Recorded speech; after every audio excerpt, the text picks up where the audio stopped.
Hello everyone and welcome to Kahenge. Today we have Pree with us to start us off in the new year 2021. Happy New Year to you guys. Yay! And to the fantastic two ladies present with me today, Minahil. Hi guys. And Pree. Hi. Hi. Glad to be on here. Thank you and thanks so much. We were and I should probably mention here that we meant to actually do an episode with you obviously last year.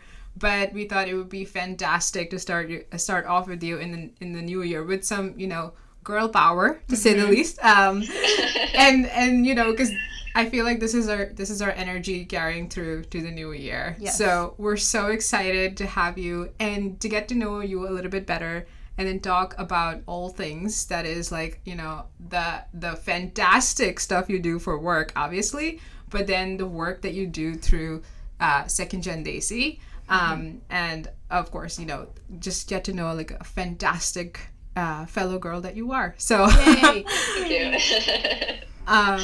So Pree, what's happening nowadays? Yeah, so just to give like a little brief background as to who I am and what I do. So I go by Pree on Instagram and my blog, secondgendaisy.com.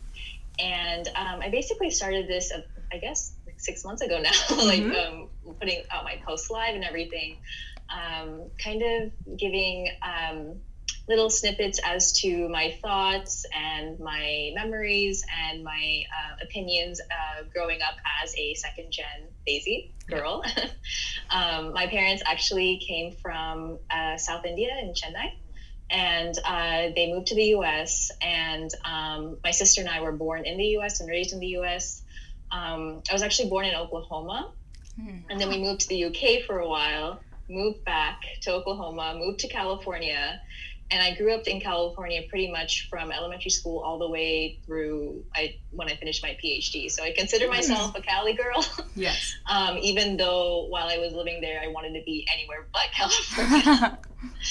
But now I am working as a postdoctoral scientist in Milan, Italy. And so pretty much throughout this type of journey, I've kind of gone through a lot of personal growth and then also found different passions through running, through writing, through travel. And I've talked a lot about some of my personal struggles growing up as far as being a second gen on my blog and on Instagram. But a lot of things I grew up with were particularly related to mental health. Yeah. And so that's something I tried to talk a lot more about on my blog and through my Instagram captions.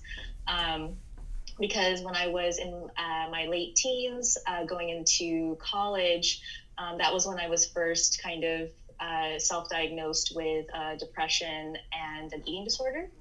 And then even I think throughout the years or the earlier years of that diagnosis, it was confirmed by doctors. Yeah. But the thing about that particular mental illness is that it's a struggle to kind of accept that and want to recover. So my recovery process didn't really happen until about 6 years later when I was in my mid-20s and in the beginning of my PhD. And then the other thing that I also had to kind of deal with growing up was having a close family member, my mother, also have to kind of deal with her own mental illness and how that impacted my family. Right. But these are all kind of experiences that I feel a lot of South Asian households have experienced in some kind of way. And so that's why I feel like it's important for me to at least share my story and share my experience through the platforms that I've chosen, so that at least I can kind of be a voice and say that this doesn't have to be a secret. This is something that unfortunately is happening, but you're not alone kind of thing. So that's just kind of an overall gist of what I do and what I'm trying to do with Second Gen Daisy. And yeah, I mean, from there. I love that. Yeah. And not trying, you're doing it. Before we even hit record today, I feel like, we were just saying that what you write, every single word resonates. Maybe like, transitions in your life, or if you're talking about a certain day that you have. Yeah, and even the the one that I really liked one was how you were learning the language over there, and the experience with your tutor. Yes. Yeah, that was. Yes. I thought that was pretty badass too. Yeah. And I really liked that one, definitely. And then especially from your runs, I really enjoyed those a lot, like your daily runs. Yeah. Those are awesome. Yeah. So true. And speaking about the tutor part, the way that you handled that situation, right? So just for like, some background, Pree, care to take us through that, and then tell us a little bit about like, as this super awesome hybrid culture that I feel like at this point, right? Because clearly you've lived in different countries and you've learned different languages, and of course your originations are completely different from where you are right now, where you're working. So talk to us about like, did you always find yourself having like that voice in you, or if you did, develop it over time, how did you find yourself in that position where you put that tutor in their place? Oh, yes. So I guess as far as like my language journey, or figuring out my voice as to, I guess, stand up for myself. Yeah, exactly. I want to say both, definitely. And do tell us a little bit about like more what happened. And this is, sort of like the tea, but like, yeah. Yeah, I mean, okay. So, this is also another, as far as language is concerned, I think this is also something that a lot of second gens struggle with, which is being receptively bilingual. And that, I came across that term, I think when I was actually Googling, like, why do I understand the language but not being able to speak it? And I think I came across it from a blog post or something.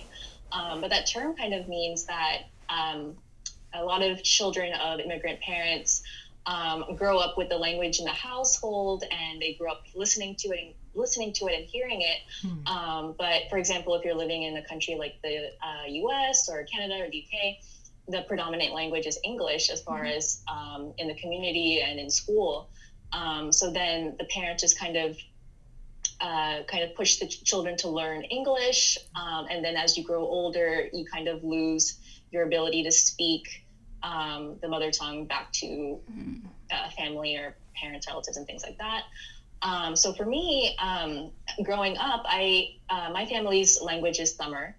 And even to this day, I don't have issues understanding the language, but it has always been an issue for me to speak it. And even looking at the letters, like I remember the trips that we used to go on to visit extended family, I would be able to like read letters off of billboards and kind of piece together words here and there.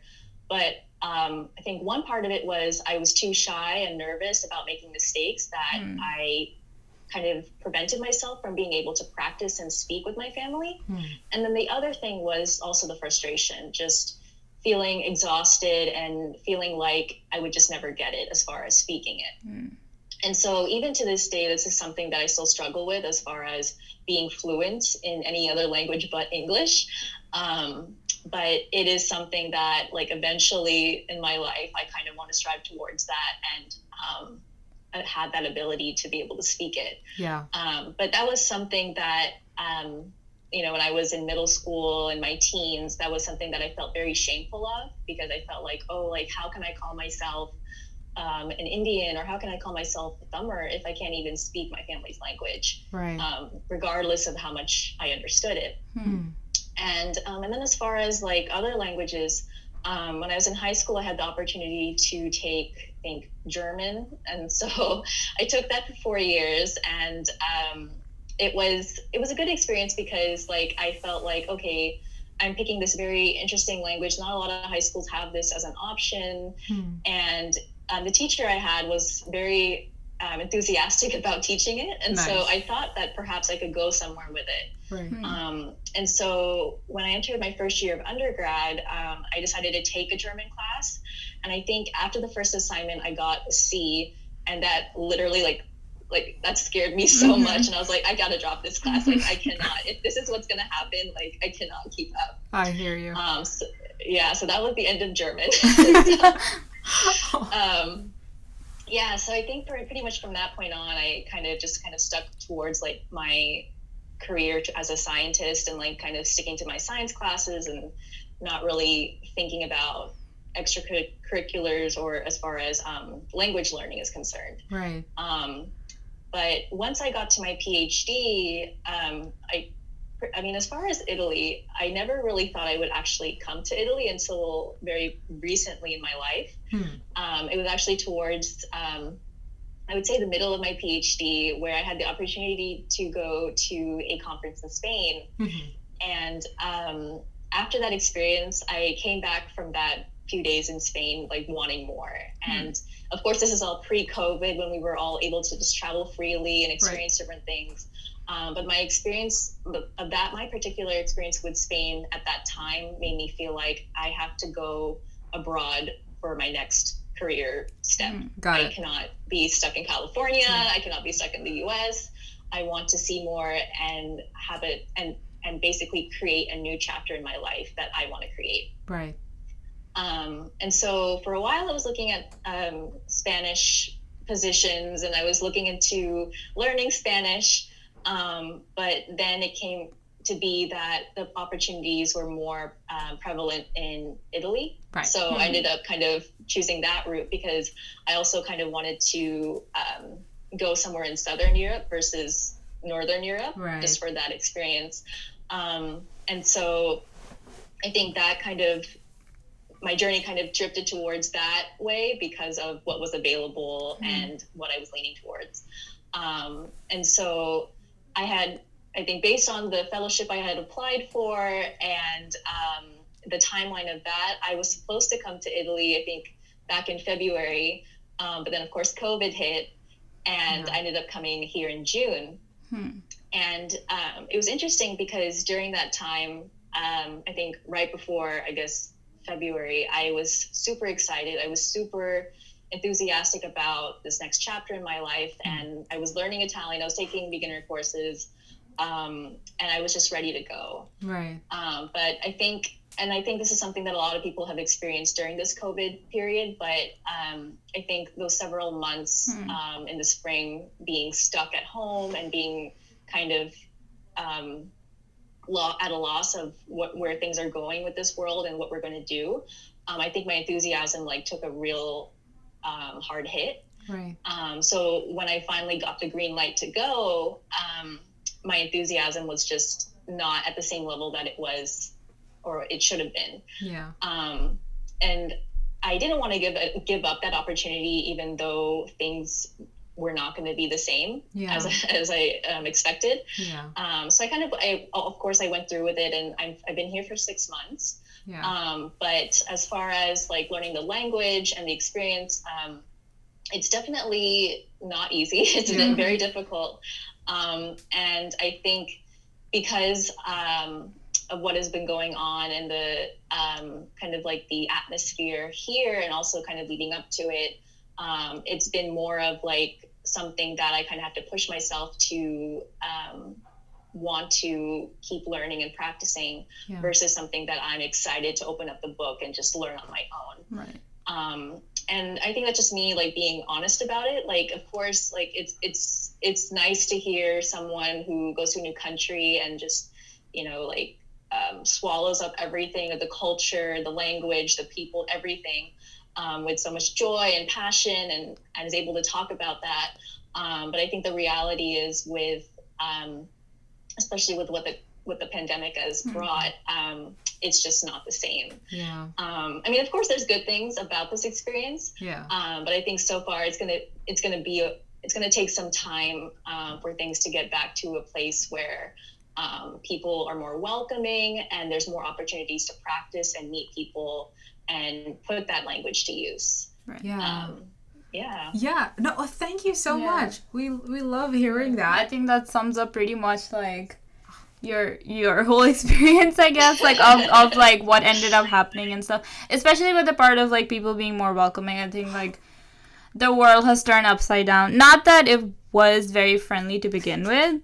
The world, I'm just saying it really wasn't, but now it's more closed off, more people are just very short-tempered and out of patience, and they're just not open to anything anymore. It's really sad. It's really sad to see that, and it was a drastic change, I feel like. I think so too. Yeah. And honestly, we've been talking about like, unfortunately, and we never talk about politics on this podcast particularly fondly, but we can't help but notice the feelings and the atmosphere, right? Like pre 2016, post 2016, and especially, oh my God, this past election season, just the most recent one has been horrific. So, definitely. we've never ever felt like the sort of like the even the air around us was very hostile. Exactly. I mean, as if like politics wasn't enough, I feel like COVID just really, I feel like this is one thing that affected everything and everybody. Yeah, so it wasn't fun. So like now people are just super mean. I mean, like, New York is one really mean place to begin with, and now people are just double mean, so it's really sad. Definitely. Yeah. And I feel like, honestly speaking, it's easier. I feel like now it's become almost like socially necessary to be a little bit more like standoffish and like offhanded and stuff. So it makes sense. But how long are you there for now? Yeah, so I've been here for about 6 months, and as far as the position that I'm in and how things are going, it's contractually for 3 years. So nice. I'm about a sixth of the way in of that contract. Awesome. But of course, I don't like to put timelines or deadlines on things. So I'm trying to give everything a chance and see where things go. And if 3 years from now I'm speaking fluent Italian, then maybe I'll stay longer. I don't know. We'll just have to see. But so far it's been 6 months, and I can't believe it's been 6 months. Wow. That is very fast. So when you like first went there and you got there, so what was like one thing or the many things that were kind of like a cultural shock to you, or did you just like kind of ease into it? Yeah, so it was interesting because I live in Milan, it has this reputation of being like this very fashionable, like very cosmopolitan place.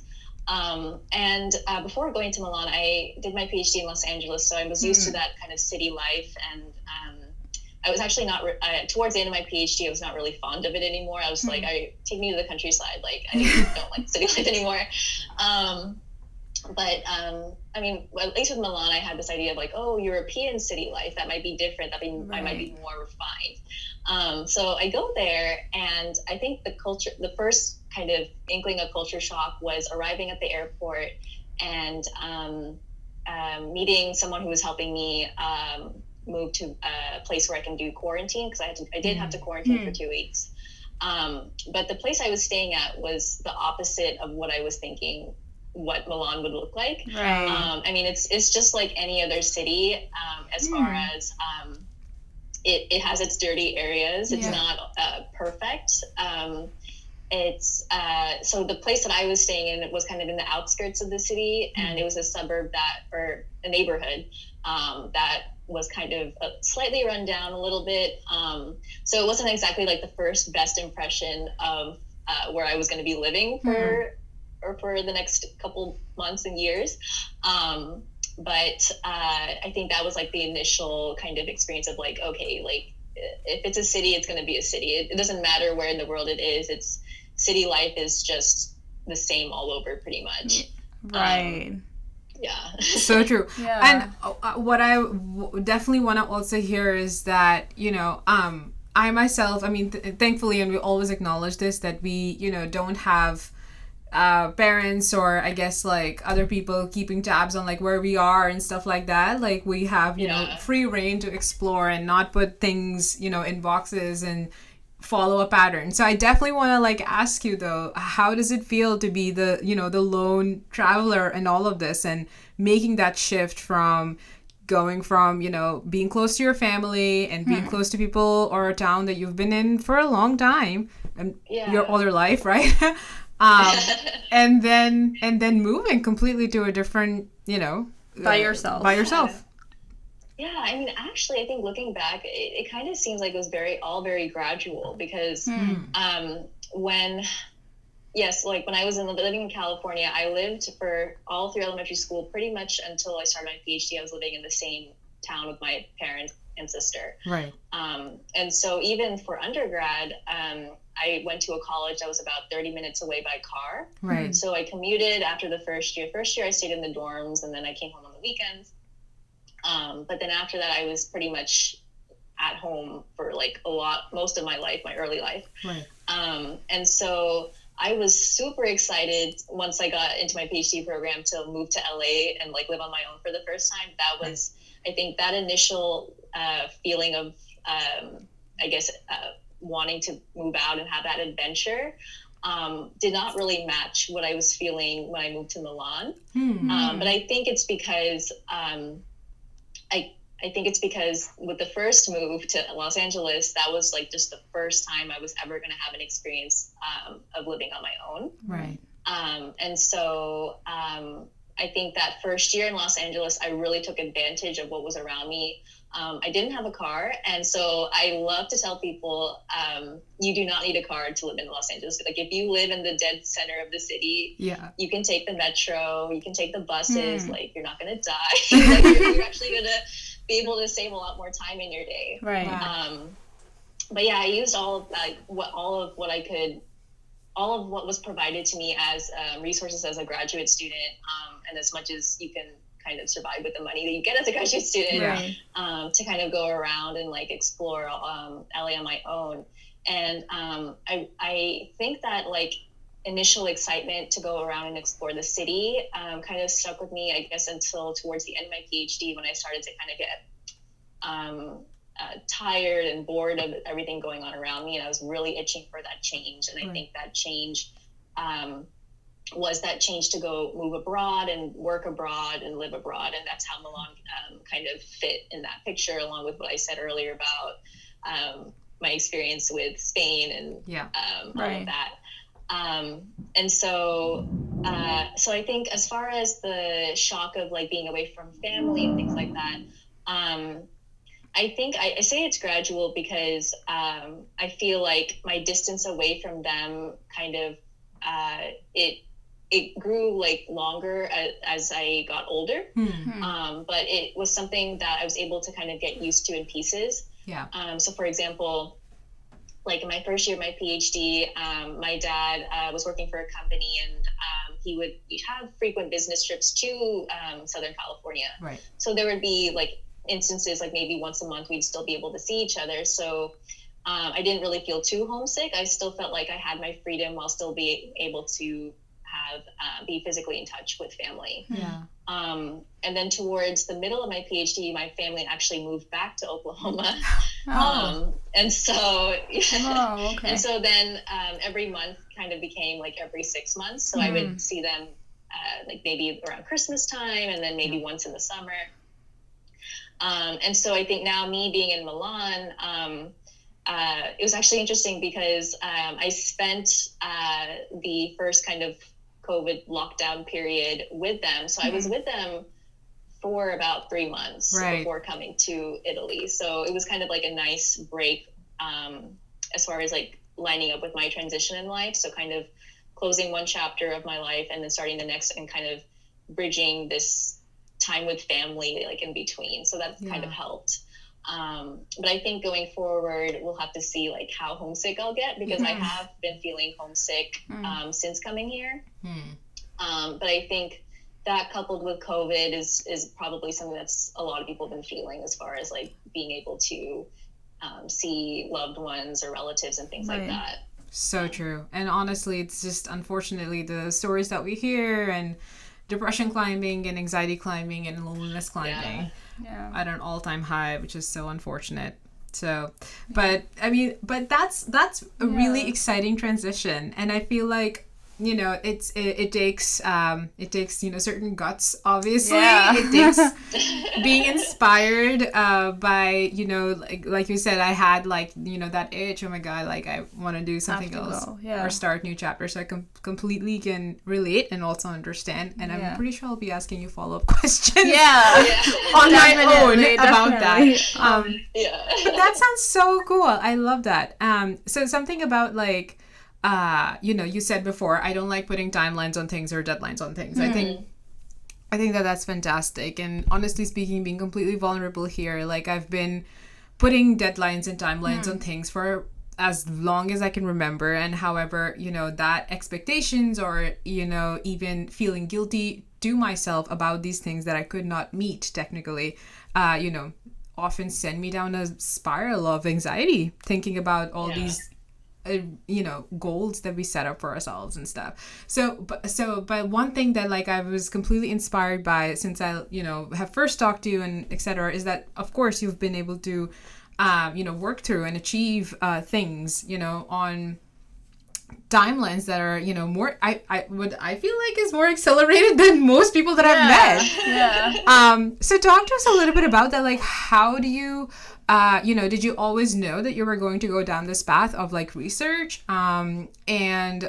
how did you, I guess, like find your way through where you are right now? I would love to hear your sort of thinking process. Oh yeah. I mean, I would say like, I think from the very beginning, my starting point is pretty much like every other Daisy kid where your mom or dad is telling you, you need to be a doctor. Right. So I think it was like when I was like 5, my mom was like, oh, you should be a doctor, but not like in a forceful way. But I think she was like, yeah, you should be a doctor. And I was like, okay, sure. I like the body. I like knowing about the body as much as a 5-year-old would know. And so I think, pretty much all the way through high school, I was thinking I would be on that medical MD path. And I was very serious about school. And my parents, like after a certain point, really did not need to tell me what to do. I was just like, I am taking all these classes. I'm doing all these extracurricular activities. These are the colleges I want to go to. And unfortunately, it got to the point where it's really hard to say, like, if all of that stress and pressure is what triggered the start of my depression and eating disorder, or if it was already kind of coming on its own. But I think all of that kind of clashed towards the end of my senior year, and I was starting to feel very anxious about the college I ended up going to, and kind of trying to see if I could really keep this perfectionist characteristic of myself onwards in college. And in undergrad, because of all the personal struggles I was going through, it was very tough. I really didn't have a social life, not because of all the stuff that I was doing. I was very busy, but I was also kind of isolating myself because of the eating disorder and the depression. So those years weren't the best or the most fun. And also because I was trying to graduate a year early to save money, but also because I wanted to kind of save money and also kind of do that for my parents, in the sense that I didn't want, because they were helping me finance my tuition. So I didn't really, if I could save an extra year, I wanted to try and do that. So that kind of pushed me towards that direction. But I would say towards the end of my undergrad, that's when I kind of shifted from wanting to do an MD to doing an MD PhD, which kind of combines the research aspect of it with also the MD training. But around that time, I learned about how difficult how competitive, probably even more competitive than an MD program. Wow. And I think I was really struggling with balancing my classes, the research hours, because I had taken up a undergrad research position with a lab that was at a hospital nearby. And my boss at the time pretty much wanted to treat me like a graduate student and was saying, you need to be here more, you need to work these many hours. And I had to remind her many, many times that I'm an undergraduate student. I'm here for the experience. You're not paying me. So I really can't commit that much. But that was like my first experience with learning the protocols and the techniques and the terminology that researchers use. And I really liked the idea of kind of being at the forefront of discoveries. And not to say that what MDs do is inferior to what scientists do. I mean, I oftentimes think scientists aren't given enough credit for what they do. Right. But I think those are just different aspects of science, and one group is making the discoveries and figuring out the putting theory into practice, while the other group is taking those discoveries and translating it into the clinic and using that to directly help people. Right. And so my hope at the time when I was, I guess, towards the end of my undergrad was to get into an MD PhD program so that I could at least be able to practice as a doctor, but also have that research training. But the thing that really killed me was the MCAT. Yeah. And I think that, and I think people sometimes feel ashamed when they have to, or if the idea of test scores come up or grades come up, people kind of shy away from trying or being vulnerable with that. Yeah. But I will gladly say, like, I bombed the MCAT. I mean, at the time I was very upset about it and I was in shock, and I really had no idea what I was going to do because I had felt like I had spent an entire summer cramming and studying for it.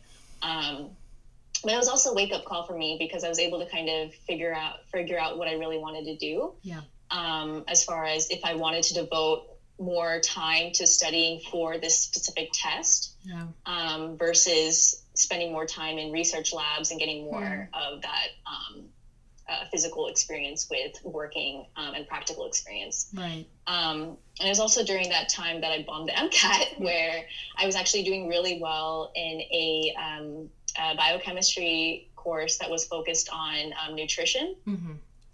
And so I was really fascinated by that and really wanted to do something like that for my PhD. And so I would say that class, the MCAT experience, and then also kind of the research experience that I accumulated to that point kind of pushed me towards focusing towards getting a PhD. And I would say, looking back, because I was also still struggling with my eating disorder, nutrition still had a very strong kind of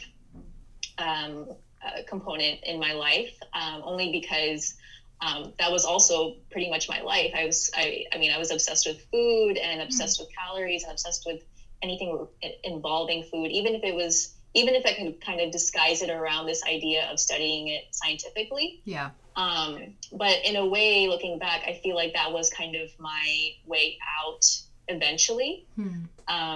Because even though I kind of went into my PhD still struggling with an eating disorder and still struggling with managing that and still trying to keep up with the rigorous life of a PhD student, I eventually found my way out and eventually was able to say, I can get out of this. And then as I kind of finished my PhD, I was able to kind of see that I had passions for different aspects of science. So I was able to see I was interested in cancer, immunology research, and neurology. So it didn't really have to be associated with nutrition anymore. It could just be a standalone topic, and it would be something that I'd be interested in. Yeah.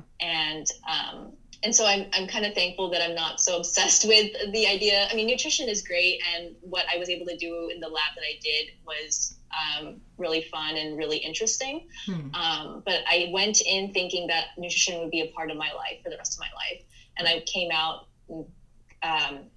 knowing that, like, it doesn't have to be. I have the skills that I could use to be successful in any type of research field, whether it's in academia or industry. And so that's where I am right now. And that's how I got to this position. It didn't start off with me at 5 years old saying, I want to be a researcher working at the lab or anything. Right. Oh my God. What I love about this is that sort of like, we talk a lot about on this podcast about certain expectations and like set paths, and of course the ever favorite this person did this, so like you have to at least do this, right? What I love about what you've just explained is like a transition, a transition from like sort of knowing what I'm going to do and then dealing with some serious problems in between, and and still continuing to going to a place that you are happy with, and that you are that you're working towards something that you are generally proud of with yourself, and we're so proud of you. I think Thank you. It completely, like, absolutely, we're obsessed with the idea of meeting fellow women who are, making a difference and representing, people that look like us, etc., in all of, like, STEM or STEAM spaces. Right. I think that is something that we have seriously a very less percentage of, and it can't be, this can't be an understatement in any form. So when we saw you post about, like, I think it was like STEM Day or something. I think so. Yeah, something about that. Although I feel like you're always posting about that anyway too, which is really awesome. So it's so true. Yeah, we are constantly talking about, of course, like, being in tech ourselves, and sort of there's such a fine balance between thinking about some obvious problems, the very obvious problems that the tech industry already has, and thinking about, like, representation or the misrepresentation or underrepresentation of, like, the people that look like us or speak like us or come from countries that, we belong to, higher up on these tables that make decisions such as who gets included in this algorithm or not, at the end of the day.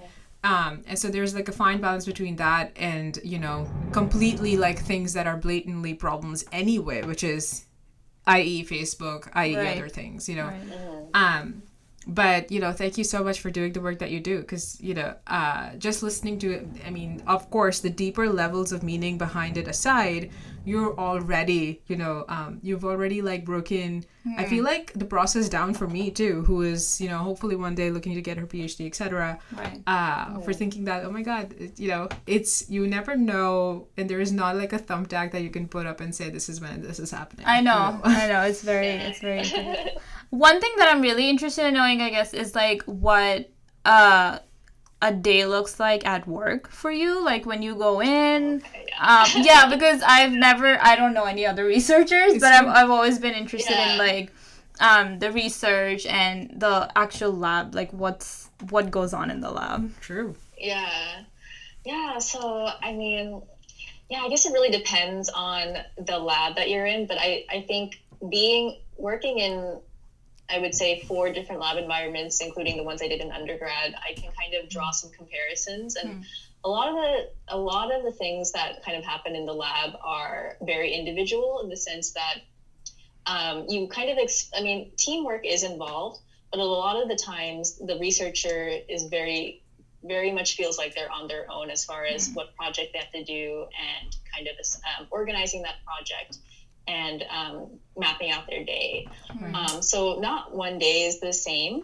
Right. It really depends on the experiment, but I would say, like, for myself, I tend to be more of a morning person, so I'm usually, like, one of the first people in the lab. Cool. And I come in at, like, 8:39, and there's other people that come in around that time too, but a lot of researchers I've come across tend to be kind of late morning people. I've come across people that start their work at like 3 p.m. That was the situation in my undergrad lab. But normally it really depends on the experiments that we do. So, for example, when I was in my PhD, I did a lot of work with mice. And so, and my project at the time was involving a Alzheimer's disease. So I had to do a lot of behavioral tests.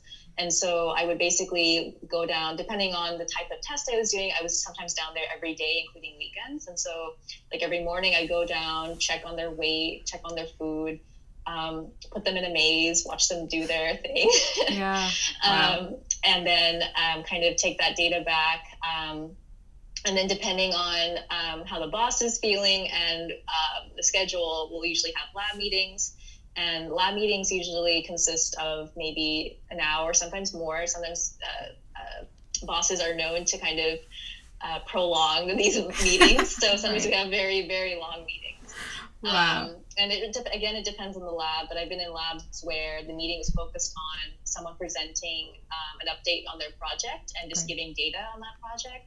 I've been in labs where the focus would be on something called a journal club, where we would pick a paper that has been published by, it could be from any lab, it doesn't have to be the lab that I'm in or whatever. And just kind of going through that paper and analyzing it and seeing if that group's work makes sense as far as what experiments they did, what protocols they used, and it's kind of like a practice for scientists to read papers and kind of digest the material. Right. And another thing about, I guess, working in a research lab is again, the day is never the same. So some days you could be working long hours, like on your feet, going back and forth between different areas of the lab, doing an experiment at the bench, which is kind of like a desktop. Mm-hmm. Call it the bench. Mm-hmm. And then other days it's very low key in the sense that you're at your computer, at your desk, and you're just kind of analyzing data on the computer. And so, I mean, a day in the life of a scientist or a researcher is very varied. Right. But I mean, and then I think it also depends on if you are like a graduate student or if you're a postdoc. So for example, if you're a graduate student and you're just starting out, you may be taking a lot more classes. So you're probably still like feeling like an undergraduate student where you're in the classroom for most of the time, but then you are in the lab for a little bit just to start kind of figuring out what kind of project you want to do, or learning different protocols from more experienced lab members in that lab. If you are kind of like a late stage grad student, you're like pretty much like half and half, maybe at the computer, like finishing up writing your paper, finishing up experiments. Hopefully, I was lucky enough when I was in my PhD to be doing my PhD at a university that had a lot of undergraduates that wanted to get research experience. So I think at one point I had like 20 students working for me. Ooh. Nice. And so it was really, really helpful to have them around. And I also really enjoyed training them and helping them and kind of being their mentor. Yeah. I think that was like one of the skills that I was able to develop that I really appreciated to have that experience doing.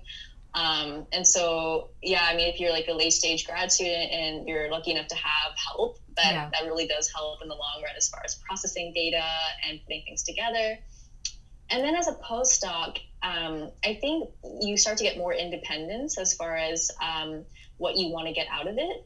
And so the postdoc that I'm doing right now, I'm really lucky in the sense that the fellowship, since I'm coming under a fellowship, I'm not really under the funding of what my boss has earned or what my boss has gotten from her own grant. I'm kind of bringing in my own funding. So I feel like I have a lot more freedom as far as my work hours and what I get to do. But of course, like the idea with this fellowship is to get training in this particular field that I'm in and the lab that I'm in. And then there's other additional kind of funds to go to conferences. And I guess, of course, in this time, it'd probably be like a virtual kind of meeting or symposia. And then funds to kind of contribute to the dissemination of research, which is basically writing a paper or a review on papers that have already been published in the field. So those are like the different kind of tasks people in the lab do. Yeah. And I guess like after, and the thing about a postdoc is that in the early, like decades ago, it used to be simple enough where you would do your PhD and then you could go apply for professorship positions. But now it's gotten so, the PhD market has gotten so saturated that a lot of people are choosing maybe to do a postdoc for a short period of time and then switching to industry, or doing multiple postdocs and then hoping to eventually land an assistant professorship or a professorship, an entry-level professorship position, and then staying in academia. Cool. So when I was towards the end of my PhD, I was still trying to figure out, like, I did know I wanted to do a postdoc because I wanted to get more experience besides what I've gotten during my PhD. But I am still not really sure if I want to stay in academia or how long I want to stay in academia for. Because, again, it really, at least as far as the state of academia as it is, it's getting very, very difficult to publish in the really top journals. You really have to stand out with like a very novel discovery. So whoever identified COVID and anything, or actually anything to do with COVID nowadays is going to get published, right? Because that's like the hot topic. But so even if you're doing like research on something that has been taking like many, many years, and to you is very relevant and to you is so interesting, if a top journal doesn't take it, it's going to be very hard to find a way to publish it. And I think it's a very unfortunate thing that has kind of resulted from this kind of where the field has gone. Because it makes people wanting to stay in it makes people feel more encouraged to get out of academia versus stay, because it just proves to be more difficult unless you are a shining star in academia and putting out papers on novel things that people find interesting and worth funding. And if you're not having success with that, and a lot of that is luck. I mean, you have to be really lucky to find something like a novel breakthrough type of thing. So I think a lot of people find it safer and like more financially stable to switch to industry after a couple of years as a postdoc. And I think I'm at the position right now where I'm trying to learn as much as I can in the position that I'm in, because it is complete opposite of what I did in my PhD. But I think I really have to kind of survey the landscape and see how things are going and really evaluate and see if it's going to be worth staying in academia for any longer. That makes sense. I love how like this episode is actually shaping up to be a resource, a great resource for anybody who's even thinking of pursuing such a path, you know. And I can already think of like one or two people in my network that can benefit from this. But thank you so much for going into that detail. And it sounds like it's super competitive and super you know, it seems a lot of pressure. So what are you doing to not overwhelm yourself with anxiety? Oh yes. Because I mean, it all seems really exciting and really, it seems like very interesting. But there are days where I do find myself kind of going through that whole imposter syndrome thing where I'm like, oh, am I really that smart to know all this stuff, or am I just kind of fooling myself into thinking I know this, but I really don't?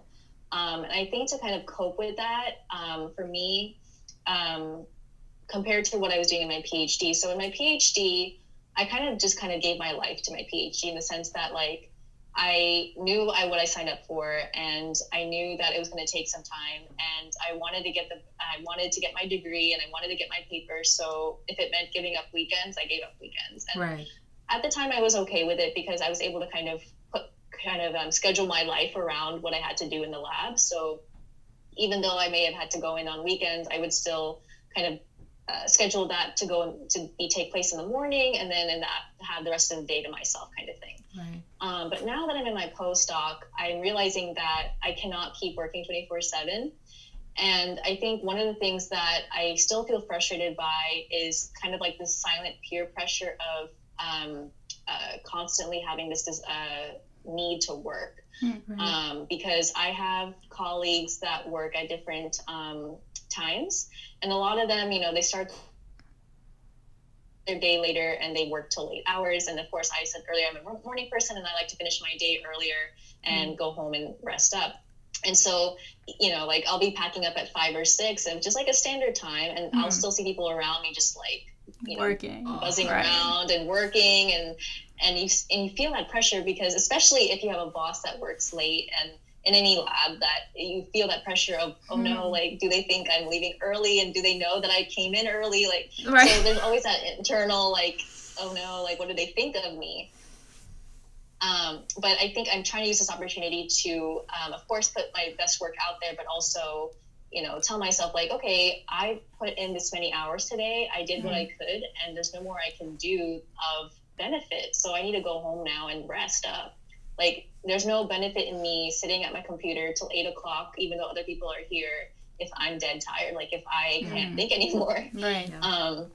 So I've been trying to really prioritize self-care in this process, because the work is never going to stop. The work is always going to be there. Experiments are always going to be needing to get done. But I've tried to make it a priority to give myself time in the evenings to rest up, and then also on the weekends. So I try not to work on the weekends. Sometimes I may have to, if I have to give like a presentation, I have to clean up some PowerPoint slides. But I've been really trying to prioritize my mental health and self-care and things like that, especially during this position that I've gotten, and versus when I was doing my PhD. Yeah, for sure. And I would love to know when you even find the time to then give to Second Gen Daisy, and then the connections that you make there, and like to be able to like write when you wanna and not force it, you know. That's a big one. Yeah, I mean, yeah, exactly. Because like when I first started Second Gen Daisy, like I think like I think COVID kind of helped, because I did have some extra time like during that lockdown period where I was able to kind of put together a lot of blog posts to schedule for later, and kind of focus them on topics that I wanted to get to eventually. And then I was lucky enough to be able to kind of pick and choose when I did have that collection and be like, okay, I really feel like talking about this topic. Oh, okay, I wrote about it already. I'm ready to go and post it. But now I'm at that point where I kind of went through all of that prepackaged like material that I made for myself. And now I'm just kind of going with the flow where, okay, like I'll write things when I feel like that emotion or that mood or that need to write about like the memory that pops up. But I normally wouldn't post it unless I'm again like feeling like I want to share it at that time. So right now I'm at a period where it's like, okay, I need to start kind of thinking about more things to share and post. But again, I try to keep it to, I try to kind of write about things that I'm feeling at the moment, and then share again when I feel like sharing it. Yeah, which is hard. Yeah. It's hard. Yeah, it's hard. Because I feel like a challenge that we sometimes face is, you know, overworking and burnout is so real that I almost feel like my brain gives up on me, and I don't want to even look at an email or look at a text or, you know, look at words.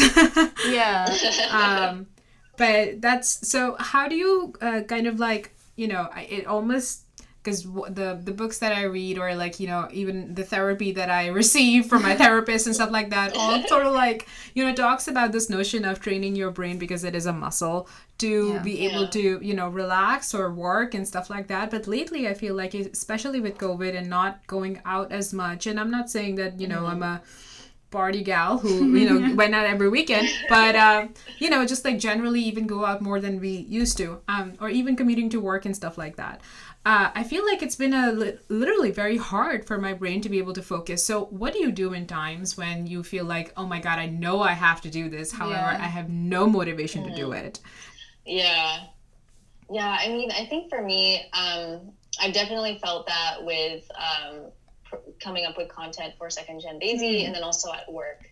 And when it comes to work, it can be very hard, because sometimes there's something that you have to get done like right away.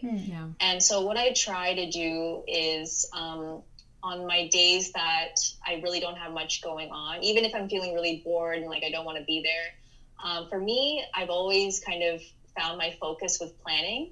So if I am able to plan the next week in full and schedule all the things I need to schedule, I feel really at ease. And I've had days where I would go into work really anxious because I don't know what I'm going to be doing for the next week. I feel anxious because I need to talk to my boss and give her an update and get her opinion about what I should be doing for the following week. But I think once that hurdle is kind of gotten over, and I'm able to sit down on my computer and set up my calendar and just be like, okay, I'm going to do this and this and this on Monday, Wednesday, Friday, and this on Tuesday. And I see that, I feel so much better. I feel so much more calmer. I feel like I've accomplished, even if it's just planning out the following days, I feel like I've accomplished so much as far as what I'm going to be doing, and I feel more focused. So that's what I do with work. And then I feel like with Second Gen Daisy and my more creative projects, I think the burnout, I try, that's why I when I feel like I'm in the mood to write, I try to just get it out. And even if I'm like writing something like a caption, if I'm on the train and I'm like thinking about something, I'm like, okay, I'm just going to write down these words. They're not going to make sense probably, but I'm just going to put it out here just so that I can have something to work with. And I usually find that like since I'm on my phone, like when I'm commuting on the train and things like that, or on the bus, it's something that like I like to also do. Like editing is also another kind of task that helps me feel like I'm focused on something. Right. And so I think that doing that when I'm like doing something that's also kind of part of my day, but I'm not really at work. Yeah. It kind of helps to kind of be efficient with my time in that sense. But I definitely feel like it's really difficult for me to do anything, for example, after a work day. So for me, like since I am a morning person, my best hours are in the very beginning of the day. Right. But towards the night, like I can't do anything like with my blog or Instagram or work related. So once I'm at home and having dinner, like my brain is shut off. Like I know I won't be able to do anything. Yeah. Right. Which so I is think also just being good. also aware of like your body and your like optimal hours of the day, I think would also help as far as like trying to make use of the time that your brain is like awake. It's so true. Yeah, that's such a good observation. Yeah. And I think, and you won't believe it, but we're literally at the top of the hour, and we haven't even touched things that like we thought we would talk about, like in a more girly fashion, right? But that being said, like, you know, it is a new year, and personally, if I'm being completely honest, this is just my view, and I would love to get your both view. I am at an end for, I just can't hear the term resolutions anymore, and I don't like that word, and I feel like it is so abstract and meaningless at this point. Yeah. So, and I'm thinking of it like almost as for me personally, you know, I've just decided to think of this New Year's in terms of like energy, and honestly, I guess like vibe and energy is what I'm thinking, and not even looking at, you know, goals in any way, or, you know, even resolutions in any way, but more like, let me give out positive energy to things that I know are going to bring me positive energy back, and people, of course. How are you guys, you know, looking at this upcoming year in terms of definitely not resolutions, but like, you know, just like thinking even. Thinking. So you go first. Okay. Yeah, like, I mean, I agree with you wholeheartedly in the sense that I've given up on resolutions. Like, I told myself, like, I am not making any this year. No point, nothing. Yeah. And especially if your heart isn't in it, like, there's no point in forcing yourself to have these goals, or if there's no motivation behind it. But I do like having that energy idea, or having the idea of kind of being aware of your energy and then giving positive energy to the things that you know will help you. So yeah, I think towards 2021, I think I'm looking at it as like a year where I really want to find ways to kind of prop myself up in a positive energy sense, like physical energy, emotional energy, mental energy. Yeah, so true. Because I feel like this year has been so draining in all of those things. So I think, I'm pretty much going to go into this year like with a focus on continued focus on self-care and mental health, and as far as prioritizing that. And of course, like, I think with 2020 and how things were, like I mentioned how like my motivation with language learning really dropped as far as like because of the pandemic and everything. But I'm really hoping that hopefully things get better and the atmosphere gets better and that motivation will come back. Yeah. But I feel like if I can at least have a happy, healthy body in the meantime, then at least I'll have the foundation to allow that motivation to come back when the time comes. I love that. But I definitely don't want to like force myself or rush into anything. Yeah. Thank That's you for so sharing. nice. I completely agree about the foundation of a healthy body and mind as a start. What are you thinking? I just want to become best friends with my brain, honestly. Like, I just want to get to know it, like, and like you said before, train your brain. That's it. That's like my one only thing. Nothing else really. Just really get to know my brain and like how it works, how I want it to work, and just really focus on that, like you guys said. Yeah. I agree. That sounds like a good place to start because honestly, I feel like a lot of definitions have been upended this year. And not only that, I feel like it was a long time coming in the sense that, I guess we had like a one sort of like, path that everybody was sort of used to. And I keep hearing this from people as well. Yeah. For some people, COVID has been a blessing. Like we were talking to, a guest last week, and she was saying, how COVID has been a blessing for her in her chronic illness because it's actually brought people closer together because of, Zoom and stuff. Because everybody is now, in the way that she's been, for the last 10 years or something like that. Yeah. So, of course, for some people, it's been like that and, changed trajectories for how they live their life. For like years. I mean, like there's no school to go back to this semester. There's nowhere to go. So like all you can do is just like sit and like change how you think and feel. So I'm excited for that. Yeah. And that being said, like Pree, we would love to have you back for, of course, like, more things. And I feel like we didn't even touch on, some of the things that we've talked about, for example, our shared South Asian experiences or not so shared ones. But I feel like this one was very helpful, like you said. Very informative. Yeah.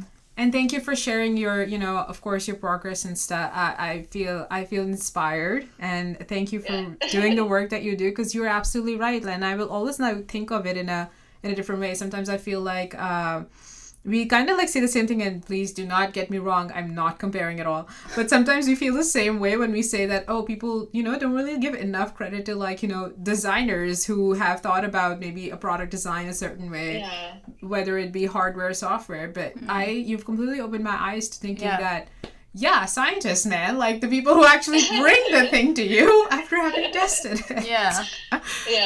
So that's... And I think COVID, I think COVID has kind of pushed that, especially like with putting Fauci center stage. And and kind of like people are like thinking, oh, okay, the people that, created this vaccine, okay, like we need to applaud them and applaud the work they're doing. And, so I think COVID has kind of helped kind of put scientists like in front of people's brain or faces and kind of put a picture to what a scientist looks like or what they do.